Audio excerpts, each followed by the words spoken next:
ఏం చెప్తుందంటే, యేసు ప్రభు ఏం చెప్తుందంటే, ఇదిగో నేను తలుపు యొద్ద నుండి తట్టుచున్నాను, ఎవడైనా నా స్వరం విని తలుపు తీసినట్లా నేను అతని యొద్దకు వచ్చి అతనితో నేను నాతో కూడా అతడు భోజనం చేయను.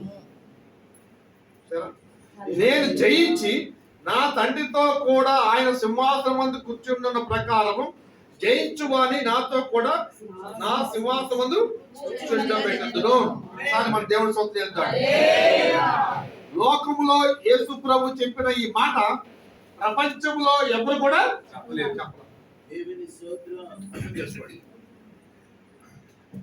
మనం లోకం ఏం చేస్తారంటే, ఎవరైనా ఒక సెలబ్రిటీ వచ్చినప్పుడు సెల్ఫీ తీసుకోండి, సెల్ఫీ అని చెప్పేసి వాడు వెనకాల కదా, వాడి దగ్గర ఏమీ లేదు.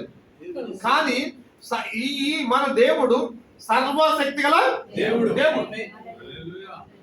ఆయన స్వరంతో చెప్తాడు, ఎవడైనా నా స్వరం విని తలుపు తీసి వెళ్ళ అతనితో నేను నాతో కూడా అతను భోజనము తలుపు తీయాలి.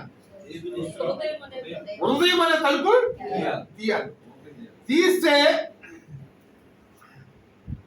వాటిని మూసేవాడు ఎవడు ఇంకా లేడు. అర్థం చేసుకోండి. హృదయం తలుపు దీన్ని మూసుకొని వచ్చేస్తాం. హృదయ ఏంటంటే తన హృదయాన్ని తెలిసింది. మన అలాంటి గొప్ప దేవుడిని మనం కలిగి ఉన్నాం. అవునా కదా?